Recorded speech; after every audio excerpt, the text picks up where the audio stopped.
শ্রদ্ধেয় শিক্ষক মণ্ডলী ও সম্মানিত অনলাইন ইউজার্স, টেক আইটি চ্যানেলে আপনাকে স্বাগতম। সম্মানিত ভিউয়ার্স, মাদ্রাসা শিক্ষা অধিদপ্তর থেকে 5 ডিসেম্বর 2022 তারিখে যে বিজ্ঞপ্তিটি প্রকাশ হয়েছে, 2023 শিক্ষাবর্ষে মাদ্রাসার ইবতেদায়ী প্রথম শ্রেণী ও দাখিল ষষ্ঠ শ্রেণী সহ অন্যান্য শ্রেণীতে শিক্ষার্থী ভর্তি, বৃদ্ধিকরণ ও তথ্যসহ প্রেরণ প্রসঙ্গে উপযুক্ত বিষয়ের প্রেক্ষিতে জানানো যাচ্ছে যে দেশের মাদ্রাসাসমূহে প্রতি বছর শিক্ষক কর্মচারীদের বেতন ভাতা খাতে সরকারের প্রচুর অর্থ ব্যয় হয়, কিন্তু অনেক মাদ্রাসায় শিক্ষার্থীর সংখ্যা সন্তোষজনক নয় মর্মে মাদ্রাসা শিক্ষা অধিদপ্তরের কর্মকর্তাবৃন্দ এবং দেশের খ্যাতনামা মাদ্রাসাসমূহের অধ্যক্ষদের অংশগ্রহণে 23/11/2022 তারিখে জুম ক্লাউড সভায় উদ্বেগ প্রকাশ করেন। এজন্য জনবল কাঠামো ও এমপিও নীতিমালা অনুযায়ী কাম্য শিক্ষার্থী নিশ্চিত করার লক্ষ্যে আসন্ন 2023 শিক্ষাবর্ষে নতুন শিক্ষার্থীর সংখ্যা বৃদ্ধির জন্য ম্যানেজিং কমিটি, গভর্নিং বডি এবং মাঠ প্রশাসনের সহায়তায় সকল মাদ্রাসা কর্তৃপক্ষের জোর তৎপরতা ও বাস্তবমুখী উদ্যোগের প্রয়োজনে নিম্নোক্ত পদক্ষেপসমূহ গ্রহণে আলোচনা হয়।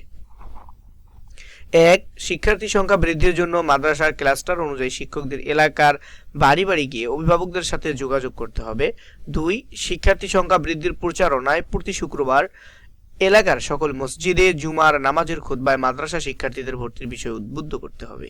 3. শিক্ষার্থী সংখ্যা বৃদ্ধির জন্য মাদ্রাসার গেটে গুরুত্বপূর্ণ ও দৃশ্যমান স্থানে মাইকিং, লিফলেট, ব্যানার ইত্যাদি প্রদর্শন ও বিতরণ এবং পত্রিকায় বিজ্ঞপ্তির মাধ্যমে প্রচারণা কার্যক্রমে জোরদার করতে হবে। এমন তো অবস্থায় 2023 শিক্ষাবর্ষে ইবতেদায়ী প্রথম শ্রেণী ও দাখিল ষষ্ঠ শ্রেণী সহ অন্যান্য শ্রেণীতে নতুন শিক্ষার্থীর ভর্তি সংক্রান্ত তথ্যাদি সকল মাদ্রাসা থেকে আগামী 20/1/2023 তারিখের মধ্যে নিম্নোক্ত ছক মোতাবেক এক্সেল শিটে অর্থাৎ যে মেইলটা দিয়েছে এই মেইলে প্রেরণের জন্য অনুরোধ করা হলো।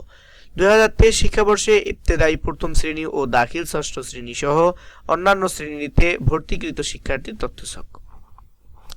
সম্মানিত ভিউয়ার্স, আপনারা অবশ্যই বুঝছেন যে এখানে আসলে মূলত যে কথাটা হচ্ছে যে মাদ্রাসা শিক্ষার্থীদের সংখ্যা, বিশেষ করে আপনার ইবতেদায়ী শাখায় কিন্তু তুলনামূলক আসলে অধিকাংশ প্রতিষ্ঠানে স্টুডেন্টের সংখ্যা অনেক কম।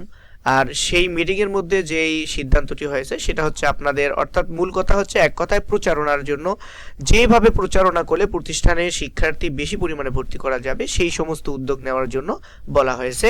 এবং জানুয়ারির 20 তারিখের মধ্যে যেই ভর্তিকৃত স্টুডেন্টের তথ্যসূচক সেটা এক্সেলের মধ্যে এক্সেল শিটে এভাবে একটি তথ্যসূচক তৈরি করে এই যে মেইলটা দেওয়া আছে এই জিমেইলে প্রেরণ করতে হবে। অর্থাৎ হেডলাইন এটা দিতে হবে 2023 শিক্ষাবর্ষে ইবতেদায়ী প্রথম শ্রেণী ও দাখিল ষষ্ঠ শ্রেণী সহ অন্যান্য শ্রেণীতে ভর্তিকৃত শিক্ষার্থীর তথ্যসূচক।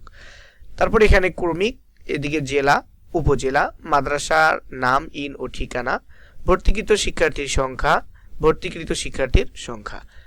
তো এখানে ভর্তিকৃত শিক্ষার্থীর সংখ্যা ইবতেদায়ী স্তরের প্রথম শ্রেণী থেকে পঞ্চম শ্রেণী পর্যন্ত, আর এখানে সব শ্রেণীর মোট, এবং ভর্তিকৃত সংখ্যা এখানে ষষ্ঠ শ্রেণী থেকে দাখিল নবম শ্রেণী পর্যন্ত, এইদিকে মোট সংখ্যাটা লিখে আপনার 20 তারিখের মধ্যে 20 জানুয়ারির মধ্যে এই মেইলে পাঠাইতে হবে।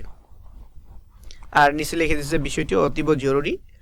তো আপনারা প্রত্যেকটা প্রতিষ্ঠানের তথ্যসূচকগুলো যথাসময়ের মধ্যে ভর্তি কমপ্লিট করে এই তথ্যসূচকে সেটি এই মেইলে প্রেরণ করবেন। তো সম্মানিত ভিউয়ার্স, আপনি চ্যানেলটি এখনো সাবস্ক্রাইব করে না থাকলে অনুগ্রহ করে চ্যানেলটি সাবস্ক্রাইব করে দিবেন। সবার সুস্বাস্থ্য কামনা করছি। আল্লাহ হাফেজ।